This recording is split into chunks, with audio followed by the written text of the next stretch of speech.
Y tenemos como eh, que tenemos como misión promover el desarrollo integral del profesional de geoingeniería, fomentando la colaboración nacional e internacional, el intercambio de ideas y de información en materias de ingeniería geológica, mecánica de suelos y rocas, y de especialidades afines dedicadas a las construcciones superficiales y subterráneas. El día de hoy le damos la más cordial bienvenida a la conferencia Estimación probabilística de riesgo sísmico en excavaciones subterráneas, a cargo del ingeniero Juan Andrés Jarufe Troncoso. Antes de iniciar, por favor, agradecemos a todos que mantengan sus micrófonos y cámaras apagadas a fin de reducir el consumo de ancho de banda y ahí también, así como no interrumpir al expositor. Todas las preguntas que ustedes tengan durante la exposición que Juan nos brinde hoy día, por favor las escriben en el chat de la plataforma, ¿no? Y luego las leeremos al culminar la conferencia para que el doctor Jarufe nos haga nos responda esas preguntas que quedaron pendientes.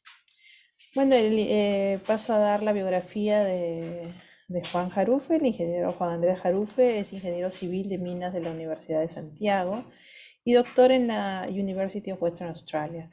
Cuenta con 16 años de experiencia en minería de hundimiento por bloques, caserones y sublevel caving, tanto en Chile, Canadá y Suecia.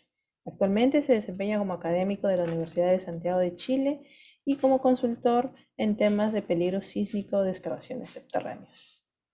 Vamos a iniciar su Así como conferencia, que para lo su cual partido, le damos, le damos la más cordial bienvenida. Muchas buenas tardes, ingeniero Jarufe. Le damos Hola, ¿qué pase tal? para que usted inicie. Gracias. Hola, gracias. ¿Qué tal? ¿Cómo están? Muchas gracias por la invitación.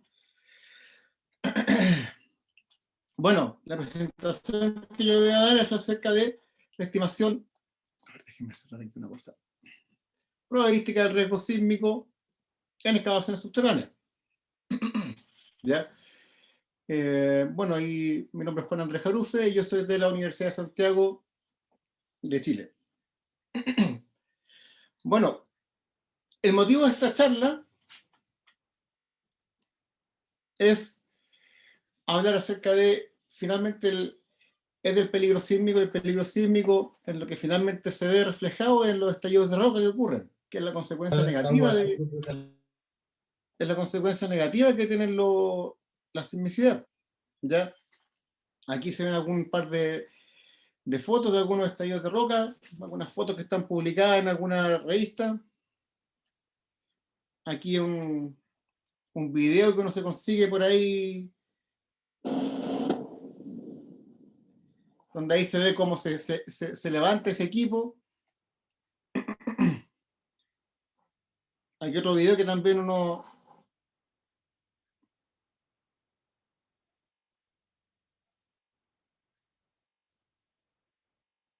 Ahí se ve otro ejemplo de un evento sísmico que genera ahí un levantamiento también de un equipo, un jumbo parece que ser, un equipo de carguío, de carguío de tiros de la frente. Entonces, el tema de la sismicidad genera, estas son algunas de las consecuencias, también están los estallidos de roca que estaban en las imágenes que vimos, entonces puede causar un efecto súper fuerte en la industria, ¿ya?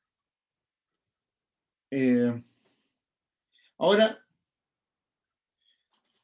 cuando uno quiere hacer el cálculo de medida de mitigación, como por ejemplo la fortificación, el método que se suele utilizar es calcular la magnitud del evento sísmico, entendiendo que el evento sísmico es la ruptura de la roca que genera esta onda sísmica, y esta onda sísmica, al ir viajando por el macizo rocoso, va generando una vibración en la roca, una vibración elástica, que se va moviendo por la roca a través de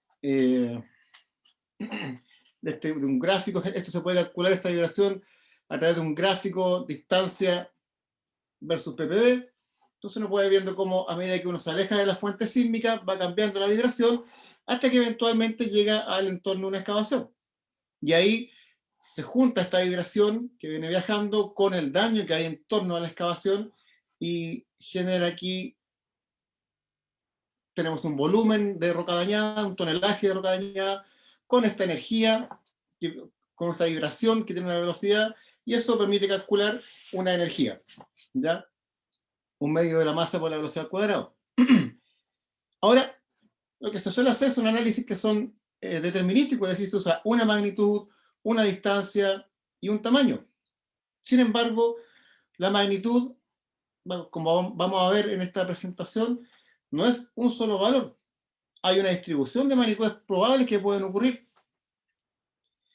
De igual forma, la distancia desde el foco hasta la galería que nos interesa a nosotros, la infraestructura que a nosotros nos interesa, no es una distancia fija, porque el evento sísmico, a pesar que uno lo ve como un puntito, una fuente puntual, en realidad no es un punto. Es una rajadura que tiene la roca, es una zona de quiebre, es una fractura importante que hay, y además de que ya la fuente no es puntual, tiene hartos mini focos dentro de la ruptura. Está todo el tema instrumental, que eso también le genera un error en la ubicación. Por lo tanto, no es una sola ubicación, hay una distribución también de ubicaciones en torno a la fuente. Y por último, el daño en sí, debido a la heterogeneidad y a la variabilidad que hay en el macizo rocoso, tampoco es un valor que uno lo pueda calcular y es un número fijo. El daño también tiene una distribución de probabilidad y existen distintos volúmenes o distintos tonelajes que se pueden dañar, y cada tonelaje también asocia una probabilidad. Por lo tanto, finalmente la demanda de energía no es un valor único, sino que es una distribución de probabilidad. Ahora, esto es importante porque cuando uno hace el cálculo de forma determinística, es decir, con una magnitud que viaja a una distancia, la onda, y con eso uno calcula la demanda de energía, uno obtiene un valor que es aproximadamente, aquí está calculado, en este caso son 20 kilojoules, y en este caso un valor por aquí también, 12 kilojoules. Sin embargo, aquí se calculó en estos dos trabajos, se calculó, además de determinístico, también se calculó de forma probabilística, es decir, determinando la variabilidad que hay en estos parámetros y cómo eso afecta a la demanda de energía. Y se ve que si uno hace el cálculo determinístico, hay aproximadamente entre un 50 y un 60% de probabilidades de que la energía sea mayor que la que uno calculó. O sea, hay una probabilidad bastante importante de que uno tenga una demanda de energía mayor de la que uno hace el diseño, ¿ya? Y eso es súper importante, porque ¿para qué uno está haciendo el diseño? Para asegurar el trabajo, para asegurar a la gente. Entonces uno tiene que tratar de diseñar sabiendo cuál es la probabilidad de falla de tu sistema, ¿ya? Entonces, en esta presentación lo que vamos a hablar es acerca de cómo calcular esta distribución de probabilidades, pero enfocado en el evento sísmico. Cómo estimar la distribución de magnitudes máximas que uno puede considerar. Y eso, bueno, eso después es la base de todo este análisis probabilístico. Uno después puede considerar esta variabilidad de la magnitud para hacer estos estudios como el que sale aquí en esta lámina y calcular la probabilidad de falla de tu soporte. Entonces, en los contenidos que vamos a ver ahora es acerca de el peligro sísmico en excavaciones subterráneas, cómo se calcula con los datos, y después vamos a ver qué se hace cuando uno no tiene datos, cuando uno quiere hacer una prognosis, algo a futuro, y para eso lo que se suele utilizar son los métodos numéricos. Vamos a ver cómo también se aplican desde un punto de vista probabilístico estos métodos numéricos. Vamos a ver además una forma de aplicar estos métodos numéricos y hacer análisis probabilístico de una forma implícita, ya que es un método nuevo que hemos estado desarrollando. Y finalmente, unos ejemplos de aplicación de esto y conclusiones. Entonces, ahora estamos hablando del peligro sísmico y vamos a partir viendo aquí una vista en perfil de una mina de Caserones, una mina canadiense, y lo que se ve ahí en puntitos son eventos sísmicos. Los puntitos rojos son eventos sísmicos que son un poco más grandes. Ahí uno puede hacer, en base a todos esos eventos sísmicos, uno puede hacer un histograma que muestra la frecuencia, cuántas veces se repite los eventos dentro de cierto rango, que el rango está dado en el eje de abajo. Por ejemplo, entre menos 2,1 en este rango de acá y aproximadamente esa cantidad de eventos. ¿ya? Esta mina tenía un sistema de medición muy sensible, por eso es que hay tantos eventos. Además, también aquí estoy considerando una ventana de tiempo bastante amplia, ¿ya?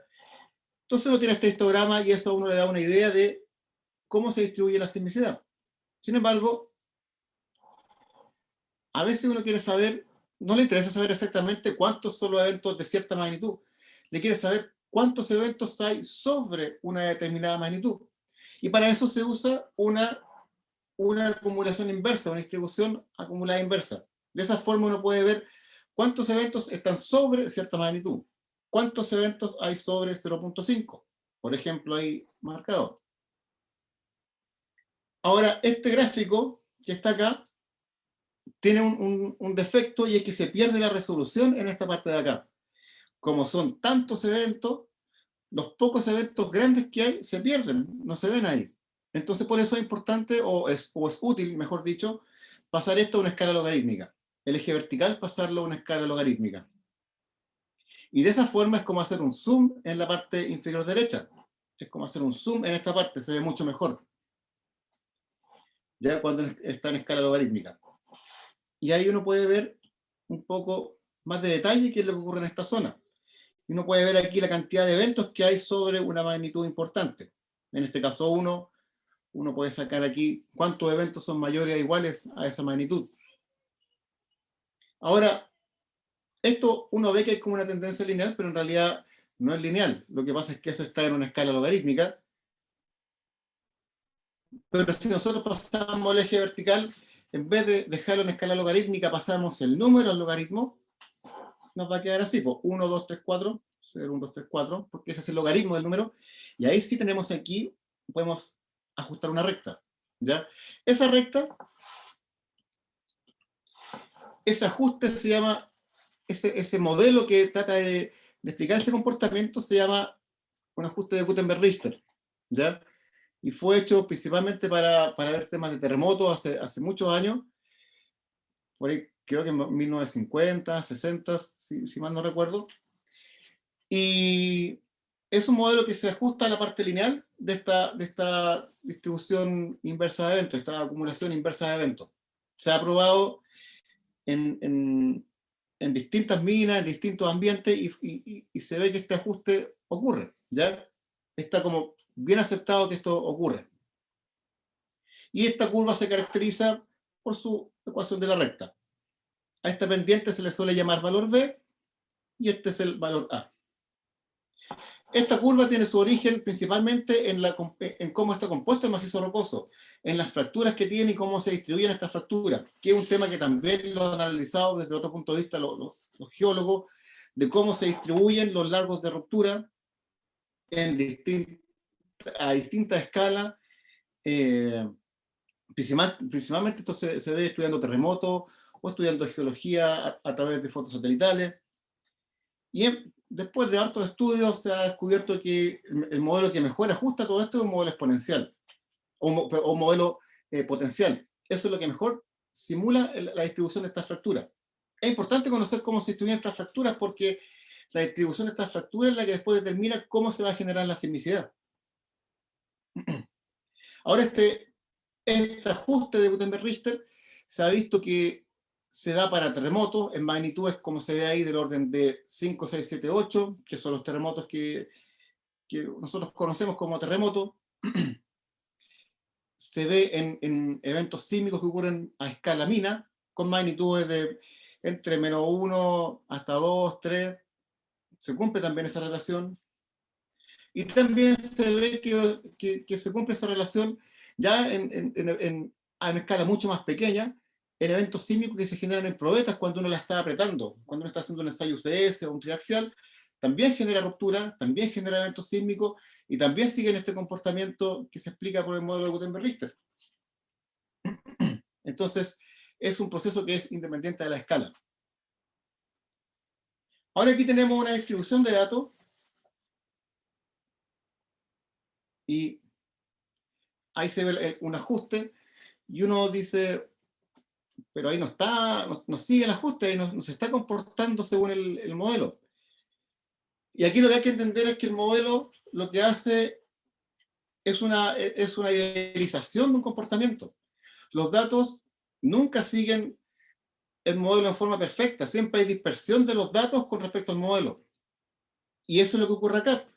Aquí estos datos que están en el extremo inferior, las magnitudes más altas, se desvían del modelo porque la variabilidad natural que hay en el macizo rocoso, y eso genera esa desviación. Ahora, todas esas, aquí estoy haciendo distintas distribuciones de eventos sísmicos sintéticos que yo los generé, pero todos esos eventos sísmicos están generados basados en el mismo modelo, que el modelo está dado por esa línea que dibujé yo. Es decir, todas esas líneas son eventos sísmicos sintéticos, pero todos siguen el mismo modelo y tienen la dispersión por la dispersión natural que tiene los datos frente a un modelo. Y se ve que la magnitud máxima, que es la que se va abajo, no ocurre en esta parte solamente, sino que se forma aquí una distribución de las magnitudes máximas que pueden ocurrir. Es decir, la magnitud máxima que uno espera de un set de datos sísmicos no es una, es una distribución de valores que está dada por la naturaleza estocástica de la sismicidad, donde uno, a partir de un modelo lineal como el de Gutenberg-Richter, uno trata de representar un set de datos, pero eso, hay muchas formas en las que los datos pueden llenar ese modelo, y eso es lo que se ve acá. Como todos esos datos, todas esas magnitudes están asociadas a ese modelo. Entonces, nuevamente, lo importante aquí es que la magnitud máxima no es un valor. Generalmente se suele asociar a ese valor de aquí, donde corta el Gutenberg-Richter, donde corta el eje horizontal, se suele asociar como la magnitud máxima. Pero en realidad aquí estamos viendo que no es la magnitud máxima. Aquí hay una magnitud máxima que es mucho más alta, que es cercana a 2, pero es muy poco probable. Pero igual puede ocurrir. Este valor que está acá se suele llamar A partido por B y corresponde a la moda de esta distribución de magnitudes máximas. Es el valor que más se repite, el que tiene más probabilidad, pero igual pueden ocurrir magnitudes más altas. ¿Ya? Ahora, por suerte, ¿cómo se distribuyen estas magnitudes máximas? La distribución es como se ha estudiado antes, la SOCI en el año 2005, Gibowicz en el 94, el año pasado, Weselu hizo un buen trabajo como revisando todo este tema. Entonces, un tema que se ha estudiado, hay funciones matemáticas que describen este comportamiento. Es decir, no es necesario hacer todas las simulaciones para entender todo este comportamiento de distribución de magnitudes máximas, porque uno las puede aproximar utilizando algunos formulismos que existen, que vienen derivados de otras ciencias que se llama un aspecto de la teoría, de la estadística, que se llama distribución de valores extremos. Uno puede entender cómo se comportan estos eventos, ya hacer una aproximación acerca de eso. Entonces están las ecuaciones para describir esa distribución de eventos sísmicos. Ahora, aquí tenemos un set de datos, y como nosotros vimos, la magnitud máxima no es solamente este valor, que es lo que se suele asociar a este gráfico. En realidad es una distribución de valores como la que se ve ahí. Sin embargo, cuando uno está en faena y está interesado en este tema, a uno no le interesa saber la magnitud máxima, un solo valor. No le interesa cuál es la probabilidad de que tenga esta magnitud. A uno le interesa saber la probabilidad de que sea esa magnitud o mayor. Entonces, lo que vamos a hacer es, en vez de utilizar esta función de densidad, vamos a utilizar una función acumulada, pero inversa. ¿Ya? De esa forma, nosotros podemos saber la probabilidad de que haya un evento mayor a cierta magnitud. La probabilidad de un evento mayor a eso está dada por esta área, y así. Es mucho más útil saber la probabilidad de un evento mayor a cierta magnitud. De esa forma también aquí, como un ejemplo, se ve aquí un set de datos, y nosotros podemos calcular la probabilidad de que la magnitud máxima sea mayor que cierto valor. Entonces aquí vemos que la magnitud, que eso es lo que uno esperaría por los datos, es como lo más esperado en términos de magnitud máxima. Sin embargo, existe una probabilidad de aproximadamente un 9 o un 10% de que haya un evento 0,5 o mayor. De hecho, existe una probabilidad de que haya un evento de magnitud 1 para este set de datos. Es una probabilidad que es muy baja, pero existe. Es importante conocerla. A pesar de que sea baja, es importante conocer que está esta distribución de probabilidades. Ahora, ¿cómo ven los métodos numéricos este análisis de cómo ver los modelos numéricos del peligro sísmico? ¿Cómo uno puede analizar esto? En general, los modelos numéricos, hay varios tipos de modelos que se pueden utilizar y en general dependen del mecanismo de ruptura que está ocurriendo en la mina, el mecanismo de ruptura que está generando los eventos sísmicos. Ahí se ve una figura de Judima y Potvin del año 2010 que muestra a modo de ejemplo los distintos tipos de mecanismos de ruptura que hay. Que eso también fue analizado anteriormente por Ortleb y Stacy, que mencionaban 5 tipos principales de mecanismos de ruptura sísmica. Ahora, esto que muestra aquí, este estudio que se muestra en el año 2018 y el 2012, también sigue otros estudios que se hicieron en el 94, en fin, lo que se ha como concluido acerca de todos estos mecanismos es que a la larga existen 2 grandes grupos. Un grupo de aquellos eventos que están directamente relacionados con la tronadura, principalmente asociados al cambio de esfuerzos que hay en torno a la tronadura, al volumen que uno excava, y otro grupo de eventos que no está directamente relacionado con la tronadura, que está asociado principalmente a fallas, a discontinuidades. Y esos son los 2 grandes grupos, que es un poco lo que se ve en esta figura de acá abajo. Eventos asociados a fallas, eventos tipo fault slip, y eventos asociados a fallas volumétricas del macizo rocoso. Entonces, un poco dependiendo de cuál de estos 2 mecanismos es preponderante, depende del modelo numérico que uno va a utilizar. Cuando uno habla de fallas de volumétricas, fallas por esfuerzo del macizo rocoso, uno de los criterios que más se ha usado es el ERR, Energy Release Rate, que se usó, se usó hace mucho tiempo en Sudáfrica. Creo que Cook y Salomon son de los primeros que lo empezaron a publicar. En este caso, una publicación de Hoffman, un poco más reciente, donde se ve como resultado cómo en el tiempo, aquí están en distintas fechas, cómo este parámetro sísmico va variando en el tiempo. Aquí hay un trabajo que hice yo y un trabajo que hizo Potvin también, donde se ve también otro mecanismo de ruptura que corresponde a sismicidad asociada a fallas, donde aquí usando map 3D, una map 3D puede simular el desplazamiento plástico en las fallas y con eso uno puede simular la sismicidad. Uno puede calcular un parámetro sísmico que se llama el momento sísmico, que es el área por el desplazamiento por la rigidez del medio.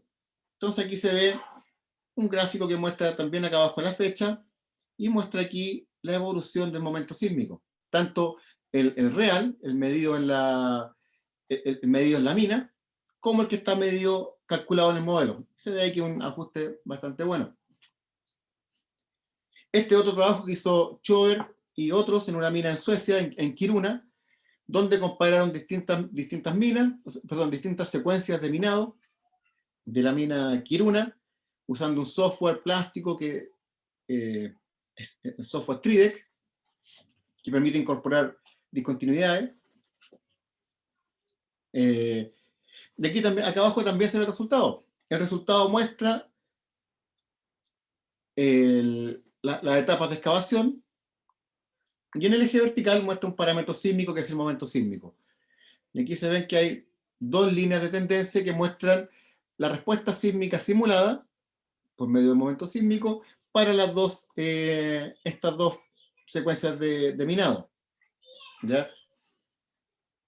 Entonces, lo que se puede ver de todos estos estudios es que en general muestran en el eje horizontal, quisiera decir que muestra el tiempo, pero en realidad ninguno de estos modelos simula el tiempo explícitamente. Lo que simulan son distintas etapas de excavación que a la larga igual es como similar al tiempo. Y en el eje vertical muestra un parámetro sísmico simulado, principalmente el momento sísmico porque es fácil de obtener de los modelos, pero hay otros tipos de simulaciones que permiten tener otros parámetros como la energía y muestran cómo esto va variando en el tiempo. Sin embargo, todos estos ejemplos que vimos entregan un solo valor para cada etapa. Ya vimos los resultados de Potvin, de Hoffman, de Schoberg, y muestran que para cada etapa es un valor. Entonces esto va cambiando en el tiempo, pero es un valor para cada etapa, lo cual no es lo que estábamos conversando delante, que en realidad la sismicidad no es un solo valor, sino que es una distribución de valores. Bueno, a pesar de que esto es solamente un valor, tal como sale ahí, es bastante útil, es súper útil porque permite comparar distintas secuencias mineras y poder evaluar en forma cualitativa cuál tiene mayor peligro sísmico que otra, y si uno hace un ejercicio de calibración con datos reales, uno puede hacer que esto ya pase de ser algo cualitativo a algo ya cuantitativo. Sin embargo, está ignorando, tal como mencioné, todo el comportamiento estocástico que tiene la sismicidad, que hay una distribución de valores que no es solo uno. Entonces, ¿cómo se ha visto este problema de la distribución de eventos y de que no es solamente un valor, sino que es un conjunto de valores? Bueno, Mark Bohr en el año 94 hizo un trabajo donde él simuló en un programa que se llama, en unos programas de Itasca, que es una empresa que genera software muy bueno, generó un modelo en un software que se llama Tridec y UDEC, que son modelos que permiten simular set de fractura en el macizo rocoso. Lo que se ve acá es una excavación que se queda ahí dentro de una simulación de un macizo rocoso que está lleno de fracturas, que son todas esas líneas que están ahí. Entonces, por supuesto, cuando uno hace la excavación, muchas de estas fracturas, debido a los esfuerzos de corte que están actuando, esas fracturas fallan y genera un desplazamiento, y en base a ese desplazamiento en esa estructura se calculan eventos sísmicos, como los que están marcados acá en esos puntitos que están ahí. Entonces, todos estos puntitos son eventos sísmicos sintéticos calculados de la falla de las fracturas que están simuladas en este modelo.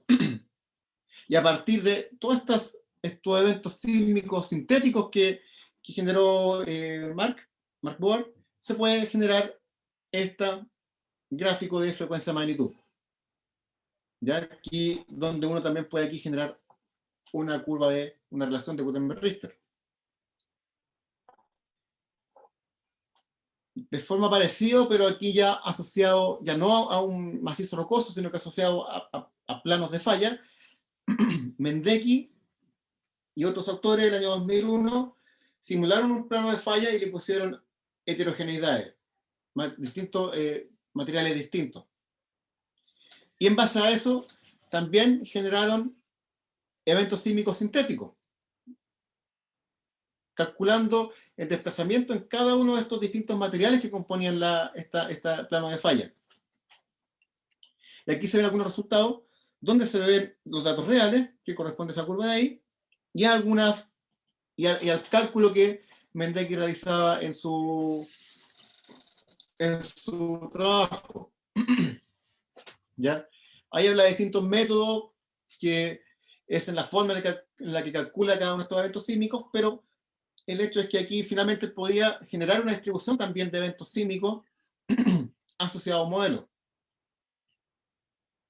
Otro trabajo aquí, uno que mostró que hace Beck, Dave Beck, que también trabaja con modelo numérico, y en este caso lo que él hace es, a partir de los resultados del modelo numérico, principalmente la energía que genera el modelo, compara las zonas con cierta energía con los eventos sísmicos que hay en esa zona.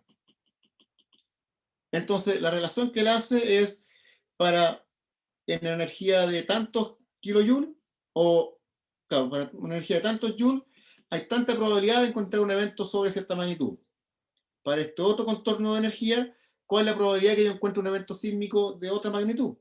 Y en base a eso hace un gráfico como este que está acá, que asocia la energía con la probabilidad de encontrar un evento sísmico de una determinada magnitud.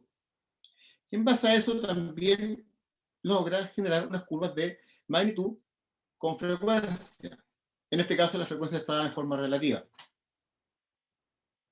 Hay también otra figura también de de cómo él, en base a esta comparación entre el modelo y la sismicidad real, puede sacar la probabilidad de la distribución de ocurrencia de los eventos sísmicos y la probabilidad de tener un evento sísmico de una determinada magnitud.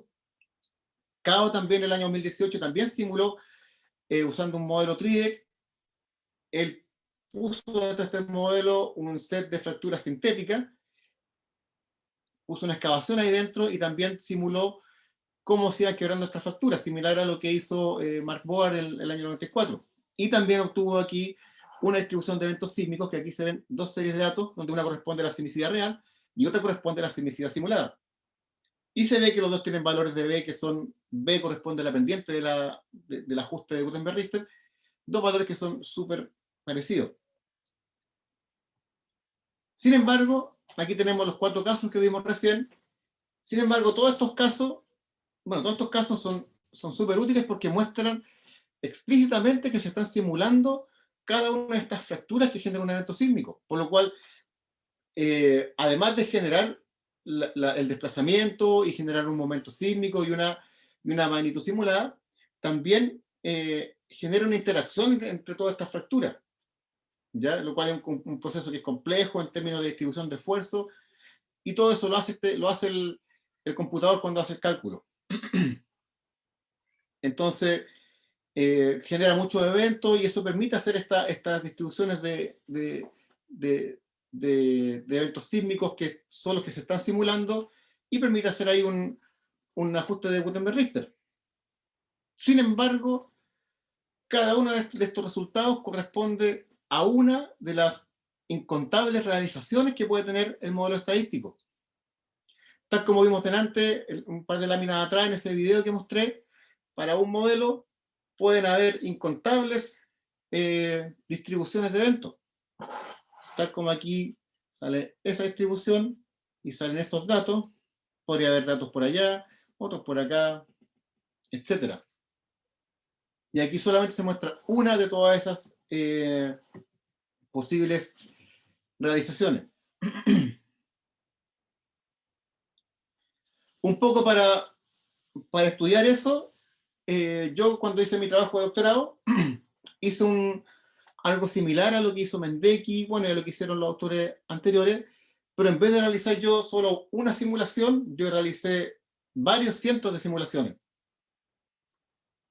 Y a esos varios cientos de simulaciones les calculé los desplazamientos asociados a cada uno de esos planos, cuando se acercaba una mina, por ejemplo, un túnel o una excavación. Entonces, en todos los casos, la excavación era siempre la misma. Lo que cambiaba era que el plano de falla tenía una distribución distinta de resistencia, de asperezas. Esas distribuciones de aspereza eran todas distintas, pero todas seguían el mismo modelo estadístico. Entonces, eran distintas realizaciones de la misma distribución estadística.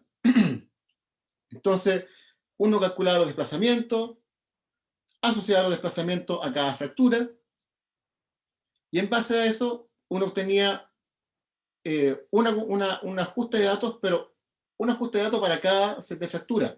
Por lo tanto, como yo hacía muchos sets de fracturas, finalmente yo obtenía algo como eso, donde estaban todas las, o no todas, pero muchas de las posibles realizaciones de sismicidad que podía tener ese plano de falla. Entonces, un poco en base a los resultados del modelo y apoyándome con un análisis estadístico, uno podía calcular la distribución de esos valores.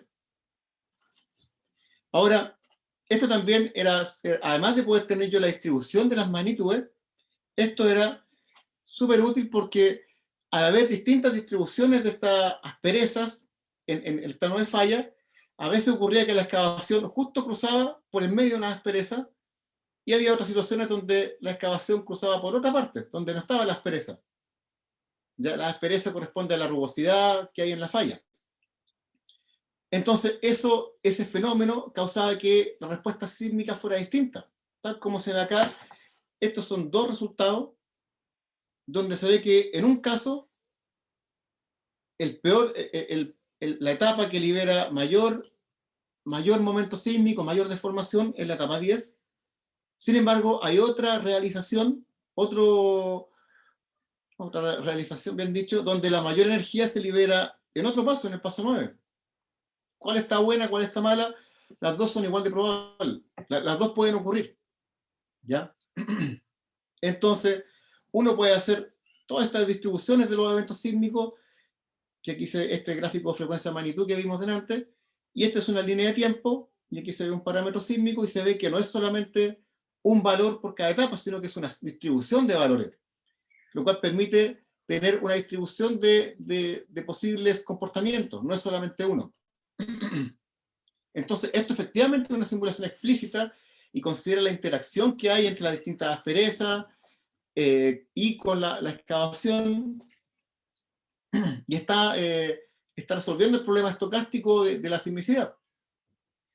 Sin embargo, para hacer esto, uno tiene que hacer un modelo nuevo, tiene que hacer una nueva simulación y tiene que correrla de nuevo, lo cual, tiempo de análisis importante, esto es variable, porque cuando yo hice estos modelos hace un par de años, me demoraba un par de días en tener estos resultados, un par de días por lo menos, a veces era como una semana que estaba corriendo el computador, pero ahora esto, en vez de algunos días, se demora un día nomás, a lo más, porque la computación avanza súper rápido. Quizá de aquí a un poco de tiempo más, esto va a ser muy rápido de hacer, mucho más rápido que ahora.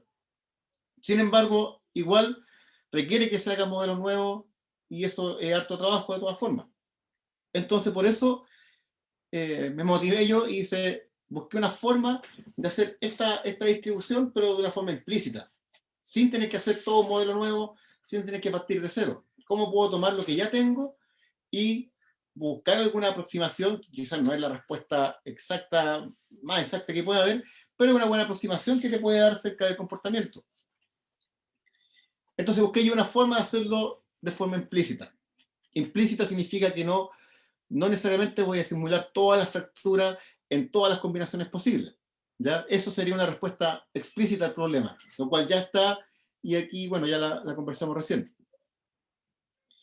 Entonces, nosotros veíamos que usualmente todos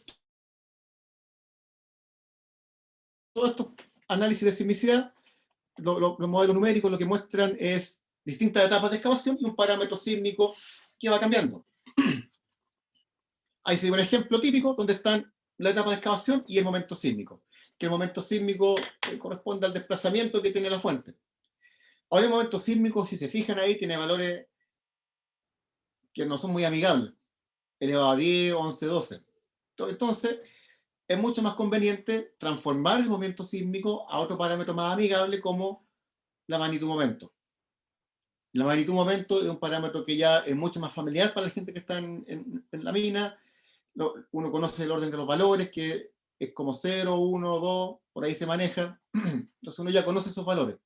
Entonces, yo le apliqué esta ecuación de la magnitud momento y obtuve lo que se llama una magnitud equivalente. Es decir, el resultado del momento sísmico yo lo pasé a una magnitud que es equivalente al resultado del modelo numérico. Ahora, aquí sale, por ejemplo, una magnitud de 1,4, pero tal como veíamos también en la otra lámina, en las minas y en general y en el mundo, no ocurre un evento grandote al año. O no ocurre cada mes, no ocurre como un evento grandote a fin de mes. Lo que ocurre es una distribución de eventos durante el mes que tiene una distribución estadística, que es una distribución exponencial. Y eso es lo que ocurre durante el mes. No ocurre un solo evento grande, sino que ocurren muchos eventos chicos que se distribuyen de forma exponencial. Ahora, visto desde este punto de vista, todos esos eventos sísmicos que ocurren durante ese periodo son equivalentes a este evento que está acá. Todos los eventos que ocurren durante este periodo, que van a ser muchos eventos que se distribuyen en forma exponencial desde el punto de vista de su magnitud y su frecuencia, si yo pudiera sumarlos todos estos, serían iguales a esa magnitud que está ahí. De igual forma, todos los eventos que ocurren en este periodo son iguales a ese, los de ese periodo y así. Entonces, esta magnitud equivalente lo que hace es representar a todos los eventos que han ocurrido durante ese periodo.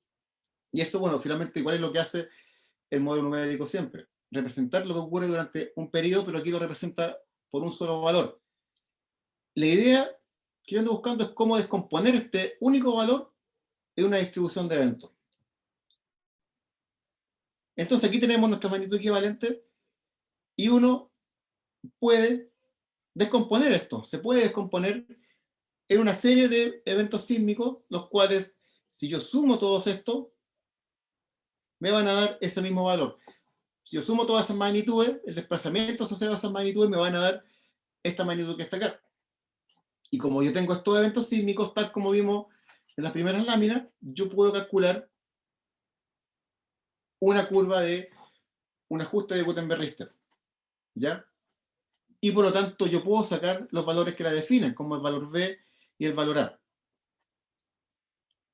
Ahora bien, una vez que yo tengo esto, puedo utilizar todas estas ecuaciones que les mostré antes, las ecuaciones del WSLU, las ecuaciones de Kibowicz, de la Soki, etc. Y puedo calcular esta distribución de probabilidad que está ahí. Y también, como conversamos, la función discreta de la función de densidad de probabilidad a veces no es tan útil porque uno no quiere saber el valor de una magnitud en particular, quiere saber la probabilidad de excedencia. Entonces uno hace el gráfico acumulado y obtiene algo como eso, ¿ya? Entonces, de esta forma, a partir de un valor puntual de momento sísmico, uno puede calcular una magnitud equivalente y una distribución de eventos equivalentes también. Y en base a eso uno puede ya generar todo este análisis probabilístico. Voy a mostrar aquí unos ejemplos de aplicación. Entonces, voy a mostrar un par de ejemplos hipotéticos como ejemplo solamente, y voy a mostrar al final un caso real, ya con datos reales. Entonces, un ejercicio 1 corresponde a un caso de un túnel, donde el mecanismo de ruptura está principalmente asociado a fallas. Entonces, ahí se ve un túnel que, aquí se ve el túnel, y está cruzado por varias fallas, y aparte hay una falla que es paralela al túnel. Aquí hay una pequeña simulación, un pequeño video, que muestra cómo va avanzando el túnel, y a medida que va cortando las distintas fallas, va generando desplazamientos plásticos en esta falla. Entonces, uno puede calcular de un modelo numérico, tal como vimos, puede calcular el momento sísmico y puede calcular la magnitud equivalente, ¿ya? Que es lo que sostiene el momento sísmico, y esa magnitud equivalente nosotros vimos que era la magnitud equivalente a todos los eventos que ocurrían durante cada periodo, que es lo que está ahí. Sin embargo, con esta magnitud equivalente uno puede calcular esta distribución de eventos, y con esa distribución de eventos uno puede calcular también el Gutenberg-Richter y el valor de A partido por B, que es el valor de A partido por B que sale ahí como un anillo. Esa sería la magnitud máxima más probable. Pero ¿qué pasa con la distribución de la que hablé yo? Que era tan importante conocer la distribución de eventos. Bueno, uno también la puede calcular, y es lo que se ve en la figura que está acá al lado, como esta línea que está aquí. Ahora, ¿cómo puede visualizar esto en una escala de tiempo? Vamos a utilizar esta escala de colores y la vamos a ir ploteando en cada etapa, la escala de colores. Y queda algo como esto. ¿Cómo se lee este gráfico? Se lee aquí la magnitud, en este eje, la fecha, y aquí se ve la probabilidad. Por ejemplo, hay la probabilidad de tener un evento sobre 1,5 porque aquí estamos en el 1,5, en noviembre del 2019, es de un 15%, y el 15% está dado por el color en esta tabla de colores. Ahora, la misma probabilidad, perdón, la misma, para, para el mismo evento de 1,5, en marzo del 2020 la probabilidad es mucho más alta, ¿ya? Y eso es porque justo en marzo, según el modelo, ahí se estaba cruzando una falla. Entonces, de esta forma uno tiene la distribución de probabilidades de magnitudes para cualquier etapa dentro de tu simulación. Y esto ya es un avance porque te permite, ya con esto tú puedes utilizar esta distribución de magnitudes para tu análisis, por ejemplo, de cálculo de fortificación y cálculo de demanda de energía. Y con eso tú puedes después ver cuál es la probabilidad de falla de un sistema de soporte, y con la probabilidad de falla y tú la potencial pérdida puedes calcular después el riesgo. Aquí hay otro ejercicio, pero en este caso es una mina que es hipotética, donde la sismicidad está asociada no a una falla en particular, sino que al macizo rocoso en general, que se va cargando y se va rompiendo por las fracturas que el macizo tiene en forma natural. Y en este caso se hizo algo parecido a lo que estaba mostrado anteriormente que hizo Bohr, que hizo Cao, donde en un volumen yo generé un algoritmo que está basado en cómo se distribuyen las fracturas, que son los que mostré también en las primeras láminas, cómo se distribuyen estas fracturas, que son las que después se rompen, y esto yo lo puse en un modelo de cálculo numérico de esfuerzo. Entonces fui calculando cuándo estas fracturas se iban rompiendo. Y aquí se ven distintas etapas de la secuencia minera que yo estuve haciendo. Es una excavación hipotética solamente, no representa nada en particular.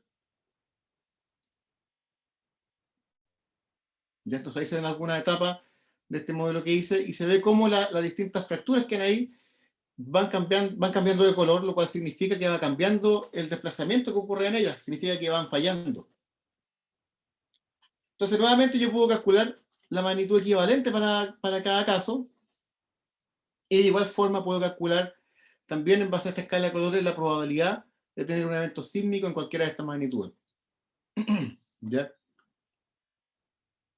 Entonces la probabilidad de tener un evento de magnitud 2, a ver, la probabilidad de un evento de magnitud 2 acá es muy baja porque al principio era solamente un pequeño túnel que iba avanzando, entonces era muy baja la probabilidad de tener un evento grande. Sin embargo, después de esta etapa, se ve que la probabilidad de tener un evento de magnitud 2 es mucho más alta. Y eso es porque después ya pasó de ser solamente un túnel, tal como se ve. Al principio era solamente un túnel que iba avanzando, entonces no generaba gran deformación, por lo tanto no había mucha probabilidad de un evento sísmico grande. Pero a medida que aumentaba la etapa, aumentaba el volumen excavado y eso también generaba mayor perturbación y por eso aumenta la probabilidad de un evento más grande.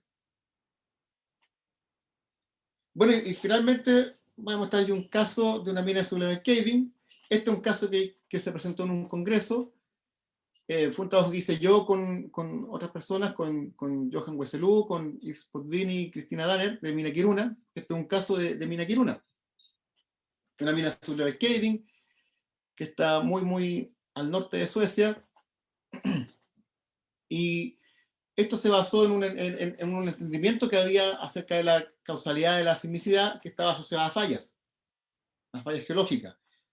Entonces se utilizó un modelo más 3D, se simularon las fallas, simuló la secuencia minera y se vio cómo la secuencia minera afectaba esta falla y se calculó un momento sísmico.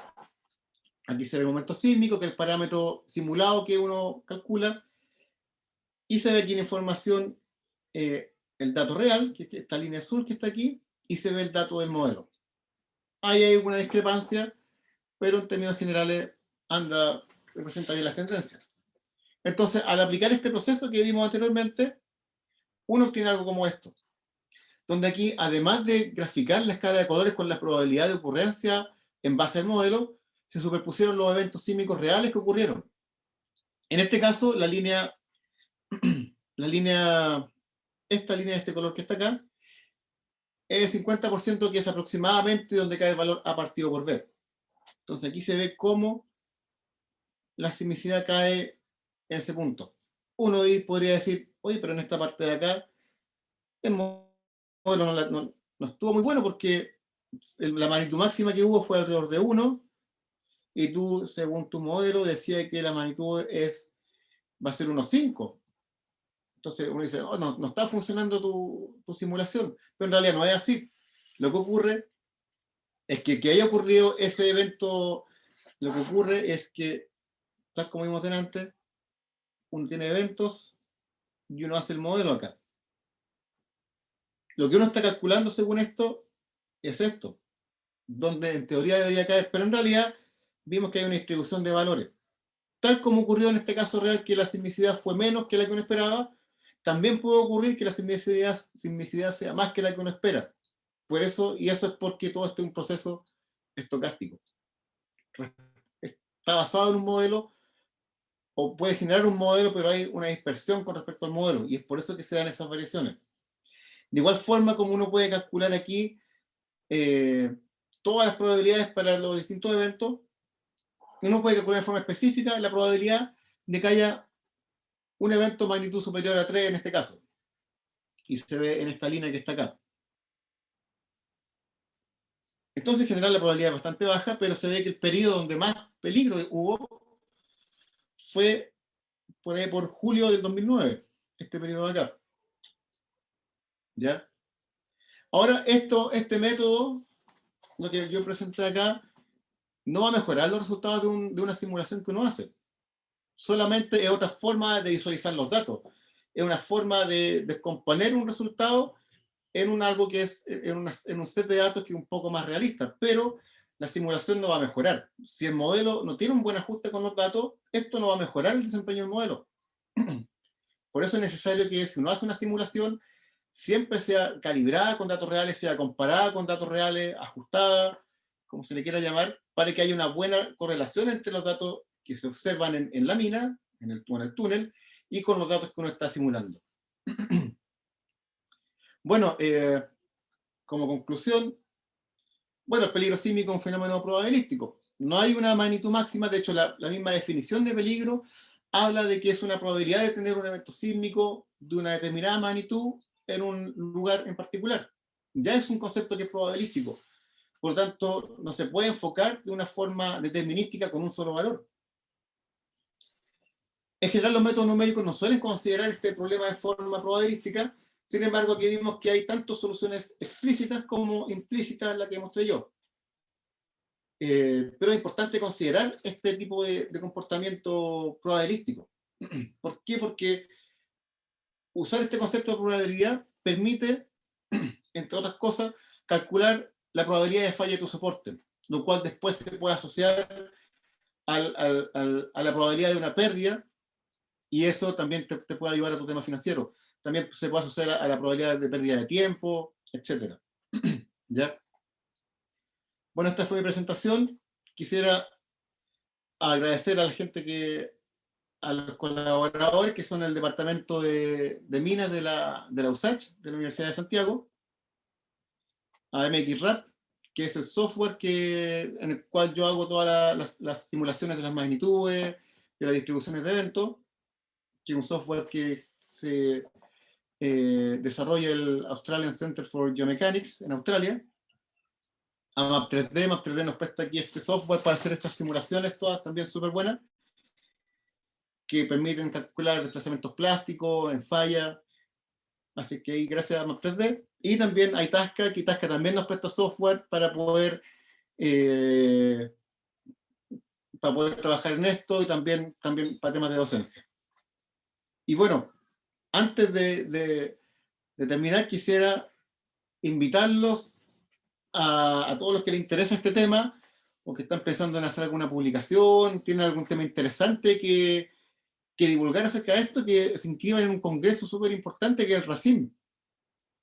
RACIM es por Rockburst and Seismicity in Mines, que se han realizado ya 10 versiones que son cada 4 años, o sea, esta cuestión es de hace mucho tiempo. Y un congreso súper importante, es súper famoso en todo este tema de sismicidad, así que los invito a que se motiven y suban un abstract, que el plazo es hasta aquí dice el 1 de mayo, pero en realidad hasta el 15 de junio.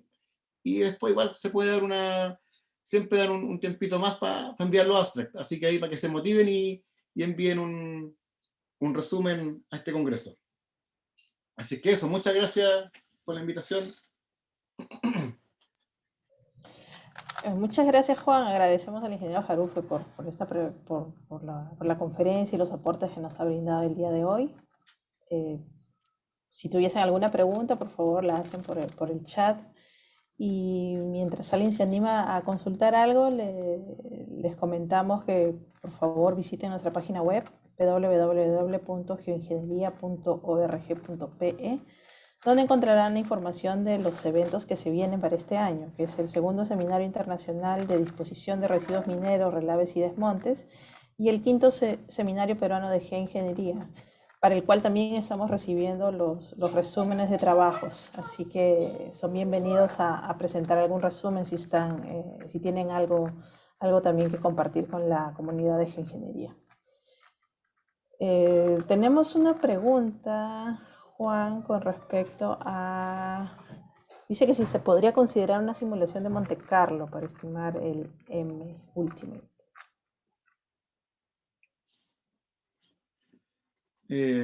Claro, uno puede hacer simulaciones uno puede simular cualquier cosa usando Monte Carlo o haciéndolo explícitamente. Sin embargo, cuando uno hace Monte Carlo esto corresponde a una simulación donde hay un efecto de esfuerzo de una ruptura frente a la otra. ¿Ya? Es un proceso físico que hay donde interaccionan unas con la otra. Cuando uno hace un Monte Carlo, es como una cuestión que va repitiendo y está más enfocado en soluciones analíticas, donde no está no existen soluciones analíticas, es decir, que están como por fórmula, que permiten sacar el desplazamiento de esta fractura y el desplazamiento de esta fractura, pero por lo general esos modelos analíticos no consideran la interacción entre fracturas. Y entonces, si bien uno puede hacer los Monte Carlo en base a estas soluciones analíticas, dan una aproximación al resultado, pero no es la solución, no, hay factores que no se están considerando como esta interacción de esfuerzos que hay. Entonces, la respuesta es que sí, pues se pueden hacer esas simulaciones, pero tienen sus limitaciones.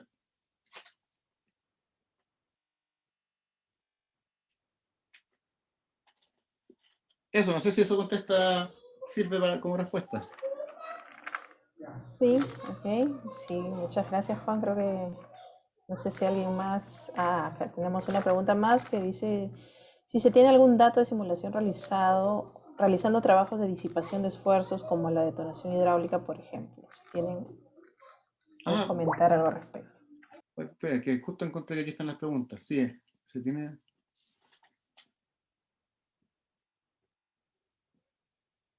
Bueno, interesante pregunta esa, porque efectivamente de, el tema de la disipación de esfuerzo es un tema que está súper presente debido a que la minería, no la minería, sino que también minería, tunelería se hace más profunda. Y este tema de métodos para disipar esfuerzos como el detonación controlada, DDE, Dynamic, no me acuerdo que era DDE, pero hay temas con explosivos que buscan fracturar la roca para disipar esfuerzos, hay temas con inyección de agua. Es un tema que se ha visto que en la práctica ha funcionado, en Canadá se usa mucho. Usando esto que hago yo, no lo he visto, no he analizado casos con minas que utilizan esos datos. Seguramente va a haber que aplicar algún tipo de factor, algún ajuste, o quizá incorporar la fractura de una forma explícita. Sí hay estudios que buscan explicar o ayudar al diseño, donde simulan de distintas formas estos fenómenos de este fracturamiento artificial del macizo. Fracturamiento artificial me refiero a que es por los explosivos o por el agua hidráulica que fractura. Entonces hay distintas formas en las que se ha simulado, ya sea como bajándole la rigidez a un volumen de roca, ya sea poniendo explícitamente las fracturas, pero en general, mi opinión es que muchos de esos estudios siempre han sido muy teóricos y ha sido difícil hacer una relación. Yo no he visto por lo menos una relación bien entre zonas que están con este tipo de preacondicionamiento y una relación con datos de mina. Ya se ha usado lo que he visto como de un punto de vista más teórico, como guías, más que como correlaciones más directas. Ok, Juan, gracias. Tenemos sí una consulta más que dice, ¿qué parámetros considera críticos para estos modelos sísmicos? Bueno, lo principal, tal como mencioné ahí, en primer lugar, lo más crítico es saber qué es lo que está causando la sismicidad. Porque si uno quiere simular un proceso con una herramienta que sirve para otro proceso, no va a funcionar. Entonces, uno tiene que identificar qué es lo que está ocurriendo en términos físicos de cómo se está rompiendo la roca. Es una falla volumétrica que está ocurriendo, es una zona de shear, una falla que está un poco más localizado, es quizá una mezcla de los dos. Hay que saber a lo que uno se enfrenta y en base a eso uno va a poder definir bien cuál es la mejor herramienta para utilizar. Ya ahora, a medida que uno empieza a ir limitando el problema, uno nunca va a tener toda la información que uno quiera. Siempre hay algo que falta, siempre falta algo. En todos lados no está toda la información. Lo importante es tratar de tener siempre, ojalá, la secuencia de minería, cómo se explotó, tener los tonelajes, ojalá con localización y tener la geología de la zona. Muy bien, Juan. Muchas gracias. Bueno, no queremos detener más a Juan, que amablemente ha estado con nosotros ya una hora. Las preguntas que quedaron pendientes se las vamos a estar enviando y las respuestas se las estamos también dirigiendo a los correos electrónicos aquí de las personas que están en el chat, ¿no? También aprovechar en comentarles que se está organizando el SPEG junto con Juan un curso para el mes de julio. Así que por favor, nuevamente los invitamos a que estén atentos a las webs de geoingeniería.org.pe para enterarse más acerca de este evento que se viene ya ahora en julio.